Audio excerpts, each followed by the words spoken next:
Boa noite, Glauco. Bem-vindo. Boa noite, Cosmo. Boa noite, Marilu. Tudo certinho com vocês?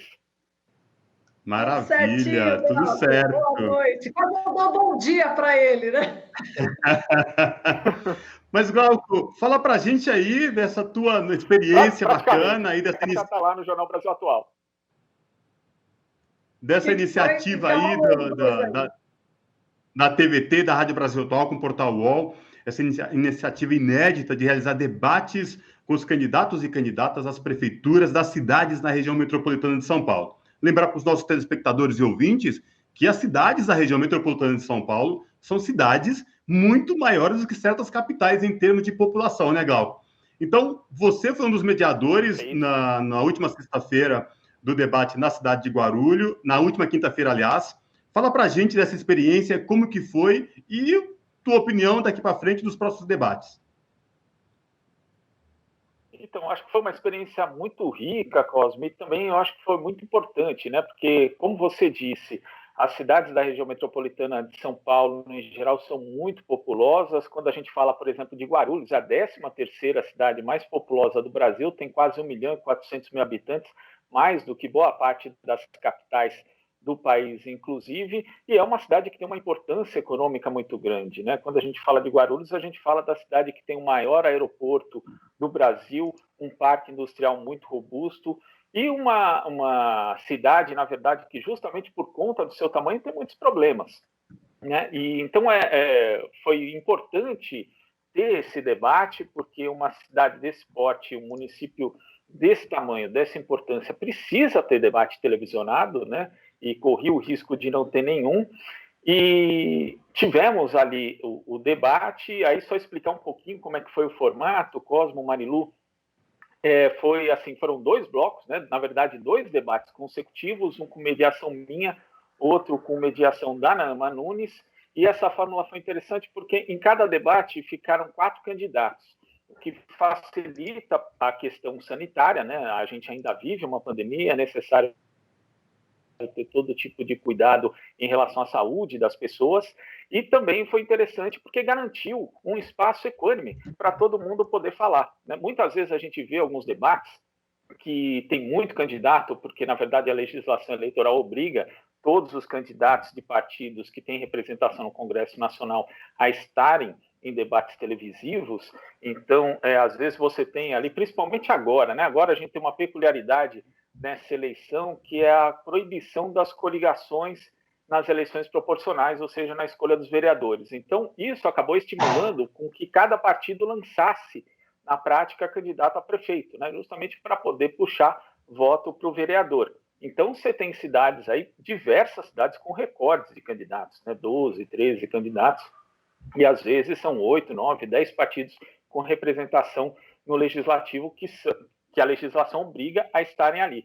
Então, essa fórmula, ela garantiu não só o cumprimento das medidas sanitárias, mas também um espaço igual para todo mundo, né? A gente já viu o debate, por exemplo, em São Paulo, teve um debate realizado pela Bandeirantes, né? E, por sinal, deve ser provavelmente o único no primeiro turno, que é uma pena para a população, mas que a gente vendo ali, teve candidato que ficou, na prática, 2 blocos quase inteiros, sem falar, né? Isso é muito ruim, porque, na verdade, a gente está atendendo a um critério, às vezes, de audiência e não ao interesse público. Então, eu acho que esse formato do debate que foi realizado em Guarulhos, que vai ser replicado também em outras cidades da região metropolitana, garantiu aí que o eleitor da cidade pudesse ter um conhecimento maior a respeito de cada candidato. Infelizmente, teve a ausência ali do prefeito, né, o Guti, do PSD, que, por conta disso, inclusive, acabou sendo alvo, né, dos candidatos presentes aí nos 2 debates, Cosmo e Marilu.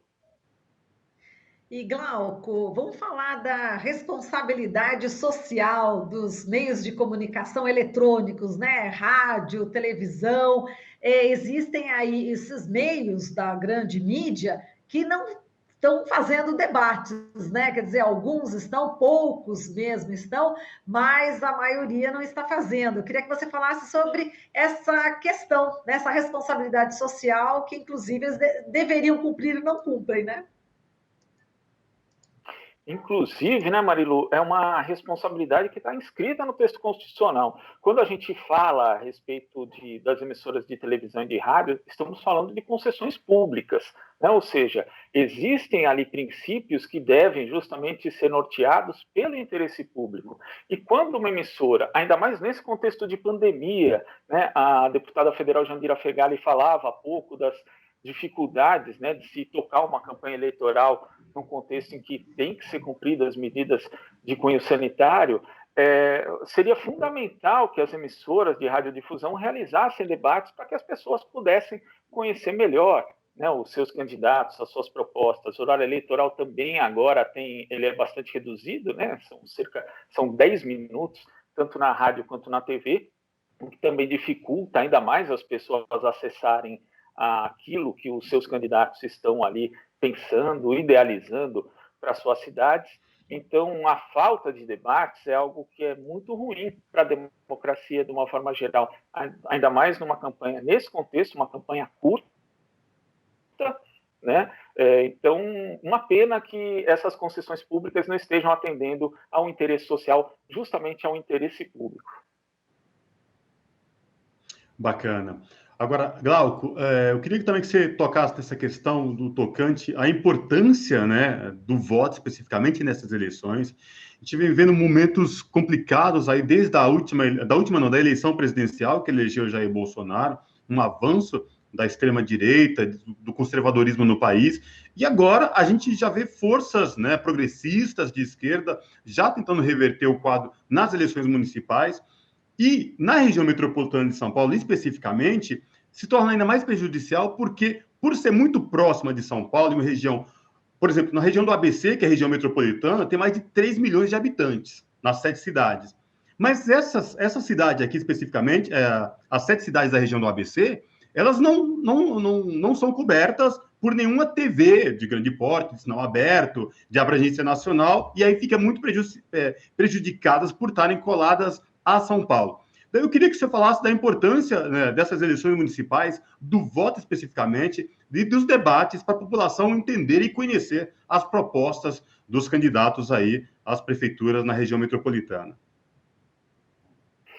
Então, como você falou, Cosmo, são cidades que têm muita população. Só nas cidades que a TVT, a Rádio Brasil Atual e o UOL vão realizar, né, já contando com o de Guarulhos que foi realizado, dá um total de pouco mais de 4 milhões de habitantes. Quer dizer, muita gente que não pode ficar sem acesso a essa discussão pública entre os postulantes ali às prefeituras. Num dos blocos, inclusive, né, Cosmo, teve uma pergunta sua ali em Guarulhos que diz respeito, por exemplo, à região metropolitana, que é referente à questão do transporte público.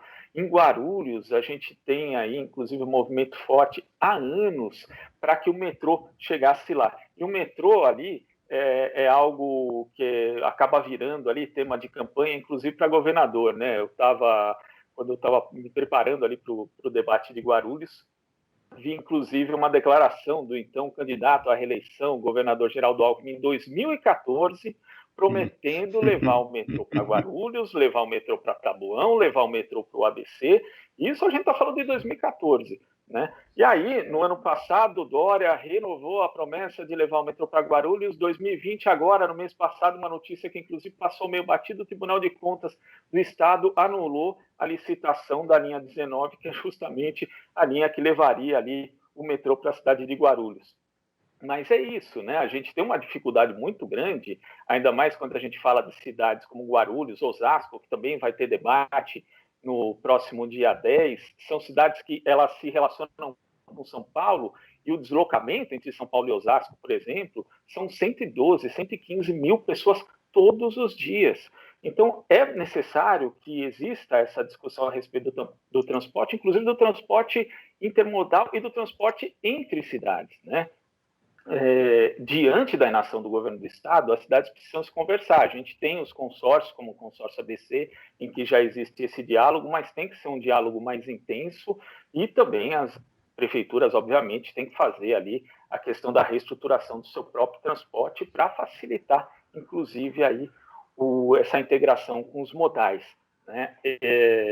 Enfim, nesse contexto, inclusive, né, a gente teve a aprovação do PL 529 do Dória. Outro dia a gente entrevistava o Rafael Calabria, que é especialista em mobilidade do IDEC, e um dos órgãos que vão ser extintos por conta desse PL que foi aprovado na Assembleia Legislativa de São Paulo é a MTU, né? E as funções dela passariam para a Artesp, né? Que é uma agência que não tem nem a responsabilidade ou nem sequer a competência para tratar ali das mesmas funções que a MTU. Então, a gente fica pensando, e aí, candidato, qual que é a sua proposta para fazer um diálogo com o governo do Estado de São Paulo, por exemplo, para resolver esse problema, porque vai dar problema. É inevitável que, além das carências que já existem hoje, surjam outras justamente por conta da extinção de órgão tão importante.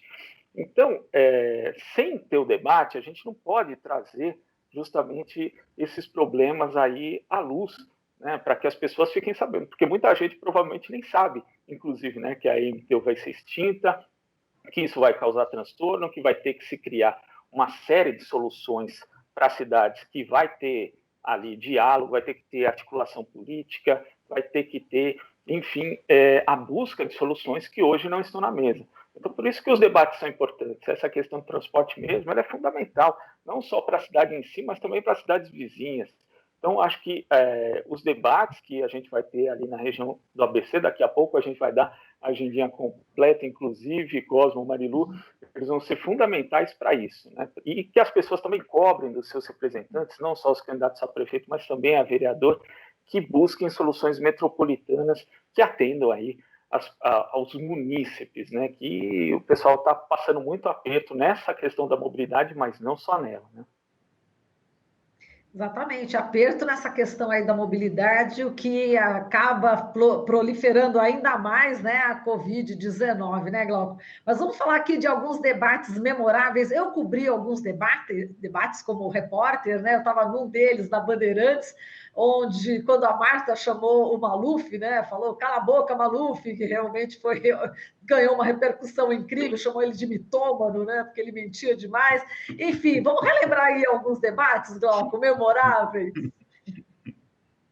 Pois é, Marilu, a história dos debates no Brasil ela meio que é paralela com a história dos Estados Unidos, né? Que quando você tem ali nos anos 60 começam os debates televisivos, aqui houve uma tentativa em 1960, né, de fazer um debate na TV Tupi entre o Adhemar de Barros, Teixeira Lott e o Jânio Quadros acabou recusando, depois a gente teve a ditadura militar, a Lei Falcão, que acabou dificultando ali os debates. A gente vai voltar a ter debate televisivo, de fato, em 1982, né, com as eleições ali para os governos de Estado.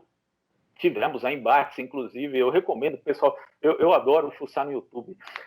O pessoal pode ir lá atrás ver os debates entre Franco Montoro e Reinaldo de Barros ali para o governo de São Paulo, são assim embates bem interessantes. E como você falou, Marilu, tem o Maluf realmente era uma figura muito muito peculiar em debate, mas sabe que eu estava vendo outro dia um debate para o governo do Estado em 1998, era o segundo turno entre Covas e o Maluf, e foram debates muito tensos ali, né? Porque eles estavam muito próximos, o Covas passou para o segundo turno numa situação muito ruim em termos de popularidade, e ali ele tinha uma chance real, né, Paulo Maluf, de ser eleito governador de São Paulo. Mas o interessante é que você vendo esses encontros, eles são um retrato de uma época. Ali o Maluf respondeu a uma pergunta sobre reforma agrária. A gente está falando de 98, 22 anos, mas em termos históricos nem é tanto tempo assim. E ele pregava contra o que ele chamava de invasão de terra, mas ele falava da necessidade de se fazer reforma agrária no Brasil.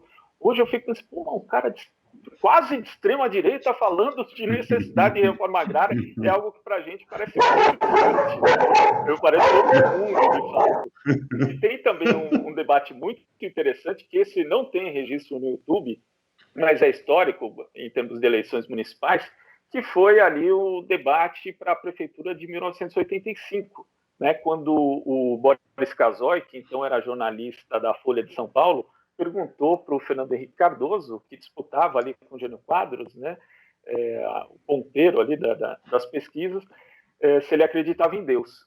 E O FHC ali deu uma resposta super evasiva, falou: a gente combinou que não era para perguntar isso. O Boris Casoy falou: a gente não combinou nada. Tal. Inclusive, tem isso numa matéria da Rede Brasil Atual que a gente publicou faz pouco tempo, e aquilo foi decisivo, inclusive, para o Jânio Quadros acabar ganhando. Na época não tinha eleição em 2 turnos, né? O Jânio Quadros acabou superando o Fernando Henrique Cardoso. Então, são, eu acho que embates bem interessantes, né? A gente vendo hoje ali, retrata o momento político e retratam também um certo amadurecimento, né, democrático, né? Porque a gente saía ali de uma ditadura militar, passava a ter eleições diretas, depois a Lei Falcão caiu, que facilitou também ali a veiculação de propostas no horário eleitoral, e foi digamos, a era de ouro dos debates ali, eu acho que nos anos 80, 90. Depois a gente começou a ter um enrijecimento de regras bastante grande, né? Legislação eleitoral muda a cada eleição, né? E é literalmente mesmo, a cada eleição a gente tem regras diferentes, inclusive no que diz respeito aos debates, então acabou ficando um pouco engessado, mas é importante agora, justamente nesse contexto aí de pandemia, que as pessoas se atentem aos debates onde houver, e que pena que a gente não tem mais debates na cidade. Glauco, rapidinho agora, por favor, fala para a gente quais os próximos debates que serão realizados pela TVT, Rádio Brasil Atual e UOL aí nos próximos dias. Vamos lá então, Cosmo. Dia 3, a gente vai ter debate entre os candidatos a prefeito de Mauá, dia 4, Santo André, dia 5 é a vez dos candidatos a prefeito de Diadema, dia 6, São Bernardo do Campo e no dia 10, Osasco. Quer dizer, como a gente já mencionou aqui, totalizando todos esses debates promovidos pela TVT, Rádio Brasil Atual, UOL, com apoio também da Rede Brasil Atual, são mais de 4 milhões de pessoas que vão poder acompanhar os seus candidatos a prefeito. Perfeito. Glauco, nosso tempo acabou. Obrigado pela gentileza de falar aqui no Revista Brasil TVT e boa sorte para você na mediação aí junto com a Naama nos próximos debates muito importantes. Eu vou ficar atento, moro em São Bernardo, vou ficar ligado no dia 6 no debate aqui da minha cidade. Obrigado, abraço. Valeu, Cosmo, valeu, Marilu, prazer participar aqui e acompanhe aí os debates. Depois a gente conversa.